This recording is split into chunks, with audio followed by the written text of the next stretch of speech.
Hey guys, যদিহে পোনপ্ৰথমবাৰৰ বাবে আমাৰ চেনেলটো চাই আছে, প্লিজ চেনেলটো ছাবস্ক্ৰাইব কৰি কাষতে থকা বেল আইকনটো প্ৰেছ কৰি অল কৰি দিবলৈ নাপাহৰিব। লগতে এটা কথা কওঁ যে মোৰ আৰু এটা ইউটিউব চেনেল আছে, নামটো হৈছে দেৱাশিষ ব্লগ 20K। আপোনালোকে যদি চাব বিচাৰে ডেছক্ৰিপশ্যনৰ লিংক দিয়া আছে, এবাৰ গৈ চাই ল'ব।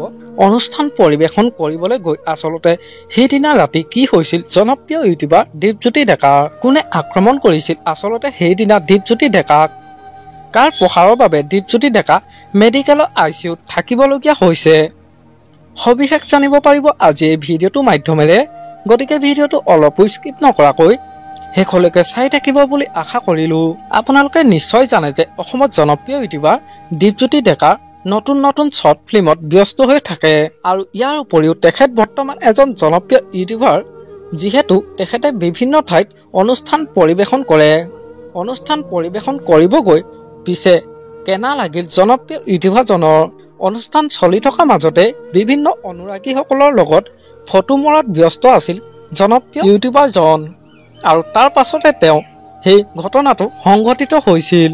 পাছফালৰ পৰা এজন যুৱকে বটলেৰে মূৰত বাতৰি আমি জানিব পাৰিছো। দেউতাকে কোৱা কথা অনুসৰি দীপজ্যোতি ডেকা গাঁৱৰে ধনমণি ডেকা নামৰ এজন যুৱকে অনুষ্ঠানত উপস্থিত আছিল, আৰু সেই যুৱকজনৰ বিৰুদ্ধে দিয়া গোচৰ ৰুজু কৰিছে। অৱশ্যে ধনমণি ডেকাক এতিয়াও গ্ৰেপ্তাৰ কৰিব পৰা নাই, তেওঁ বৰ্তমান পলাতক অৱস্থাত আছে। আমাৰ আজি ভিডিঅ'টো আছিল ইমানেই। আজিলৈ বাই বাই।